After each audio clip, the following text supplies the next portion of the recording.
രാജുവേട്ടാ, ഒരു question, personal കുറച്ച് കുഴപ്പിക്കുന്ന question ആണ്, എല്ലാം ചോദിക്കാം. കുറെ ആരാധികമാരുണ്ടോ? എനിക്കറിയില്ലണ്ടോ. ശരി, ഇപ്പൊ വിവാഹത്തിന് മുമ്പേ കുറെ അപ്രോച്ചസ് കാണും, അതിൽ തന്നെ കുറെ ലെവൽസും കാണും ആരാധികമാരുടെ. ഈ കൂടിയ ലെവൽ കാണും, അതായത് ഈ പ്രേമനൈരാശ്യം വന്ന ചങ്ങലക്കൊക്കെ ഇടേണ്ട അവസ്ഥയും കാണും. ചിലവരുണ്ടാവും ഒരു ആരാധനയും കാണില്ല, എന്നാൽ വെറുതെ ഭയങ്കര ആരാധനയാന്ന് കാണിക്കും. ഇപ്പോൾ വിവാഹത്തിന് ശേഷം ചിലവര് പ്രണയാഭ്യർത്ഥനകളായി വരാറുണ്ടോ?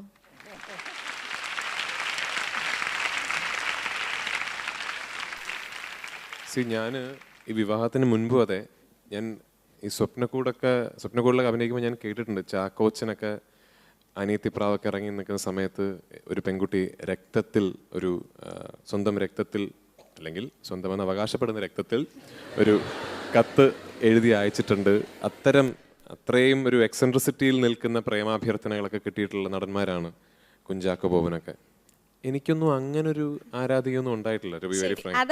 അങ്ങനൊരു അപ്പൊ എന്താണ് ശരിക്കുള്ള ക്വസ്റ്റ്യൻ? പബ്ലിക്കിൽ ഞാനൊരു പ്രപ്പോസൽ നടത്താം, ഐ ലവ് യു എന്ന് പറയുകയാണെങ്കിൽ അതെങ്ങനെ ഹാൻഡിൽ ചെയ്യും?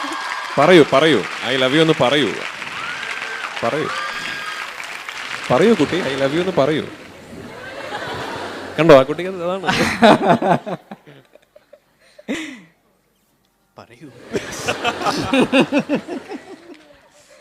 കോളേജിന്റെ മാനം കളയരുത്. I love U.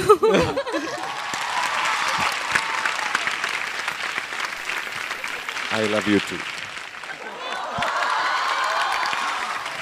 രാജു നോക്കിക്കോണം, രാജു തിരിച്ച് രണ്ടുപേരെ പ്രേമിക്കുന്നുണ്ടെന്ന്. I love you to.